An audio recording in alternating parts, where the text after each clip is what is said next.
nutrition that they could have obtained. But something else happened, which was an epiphany in my life. They sporulated, the spores attract insects, the insects laid eggs, eggs became larvae, birds then came bringing in seeds, and our pile became an oasis of life.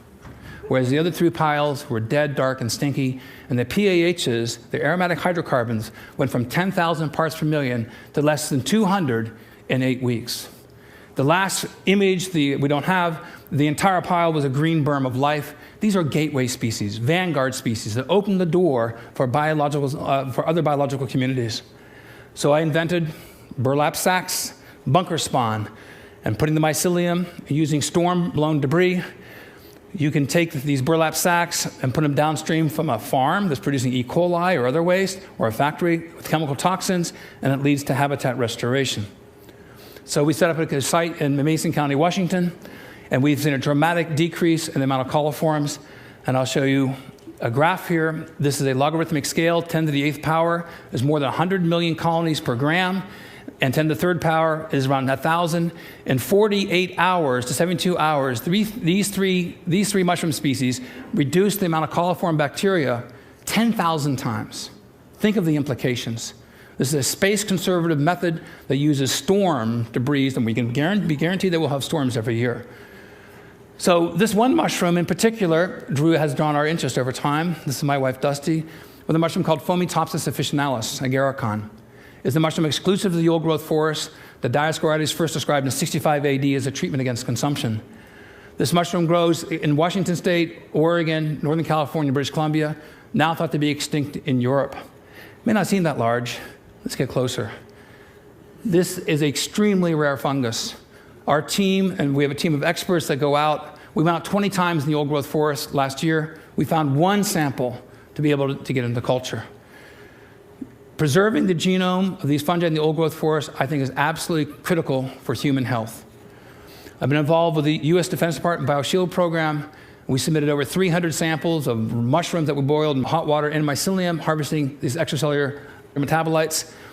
And a few years ago, we received these results. We have 3 different strains of agaricon mushrooms that were highly active against pox viruses. Dr. Earl Kern, who's a smallpox expert of the U.S. Defense Department, states that any compounds that have a selectivity index of 2 or more are active, 10 or greater are considered to be very active. Our mushroom strains were in the highly active range. There's a vetted press release that you can read that's vetted by DOD if you Google STAMETS and smallpox, or you can go to npr.org and listen to a live interview. So encouraged by this, naturally we went to flu viruses. And so for the first time I'm showing this. We have 3 different strains of agaricon mushrooms, highly active against flu viruses. Here's the selectivity index numbers. Against pox, you saw 10s and 20s. Now against flu viruses, compared to the ribavirin controls, we have an extraordinarily high activity. And we're using a natural extract within the same dosage window as a pure pharmaceutical.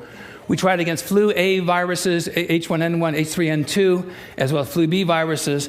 So then we tried a blend, and then a blend combination. We tried it against H5N1, and we got greater than 1,000 selectivity index. I then think that we can make the argument that we should save the old-growth forest as a matter of national defense.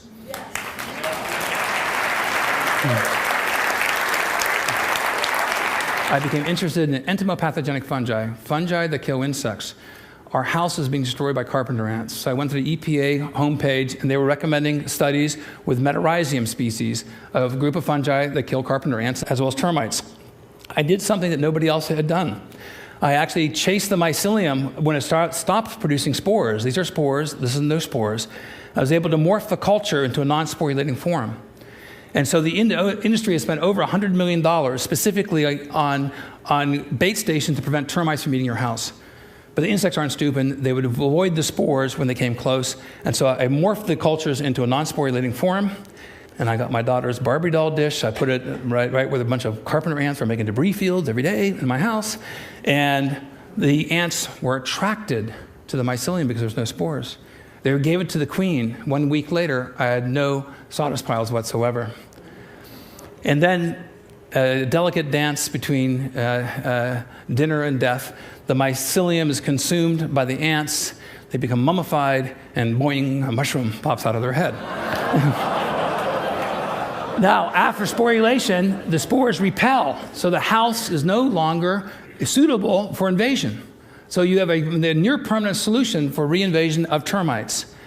And so my house came down. I received my first patent against carpenter ants, termites, and fire ants. Then we tried extracts, and lo and behold, we can steer insects to different directions. This has huge implications. I then received my second patent. This is a big one. It's been called an Alexander Graham Bell patent because it covers over 200,000 species. This is the most disruptive technology, I've been told by executives of the pesticide industry, that they have ever witnessed. This could totally revamp the pesticide industries throughout the world. You could fly 100 PhD students under the umbrella of this concept, because my supposition is that entomopathogenic fungi, prior to sporulation, attract the very insects that are otherwise repelled by those spores. And so I came up with a life box, because I needed a delivery system. The life box, you could be getting a DVD of the TED conference. You had soil, you had water, you have mycorrhizal and endophytic fungi, as well as spores like of the agarikon mushroom. The seeds then are mothered by this mycelium, and then you put tree seeds in here, and then you end up growing potentially an old-growth forest from a cardboard box. I want to reinvent the delivery system and the use of cardboard around the world so they become ecological footprints. If there's a YouTube-like a site that you could put up, you can make it interactive, zip code specific, where people could join together, and through satellite imaging systems, through virtual Earth or Google Earth, you could confirm carbon credits are being sequestered by the trees that are coming through life boxes. You could take a cardboard box delivering shoes. You could add water. I developed this for DARPA, for the refugee community, corns, beans, and squash, and onions. I took several containers. My wife said if I could do this, anybody could. And I ended up growing a seed garden. You harvested the seeds. And thank you, Eric Rasmussen, for your help on this. And then harvesting the seed garden, then you can harvest the kernels. And then I just need a few kernels. I add mycelium to it. And then I inoculate the corn cobs. Now, 3 corn cobs, no other grain, lots of mushrooms begin to form. Too many withdrawals from the carbon bank. And so this population will be shut down. But watch what happens here. The mushrooms that are harvested, but very importantly, the mycelium is converted to cellulose and to fungal sugars. And so I thought, how could we address the energy crisis in this country? And we came up with ethanol. Generating ethanol from cellulose using mycelium as an intermediary, and you gain all the benefits that I've described to you already. But to go from cellulose to ethanol is ecologically unintelligent, and I think that we need to be ecologically intelligent about the generation of fuels, so we build the carbon banks on the planet, renew the soils. These are the species that we need to join with. I think engaging mycelium can help save the world. Thank you very much.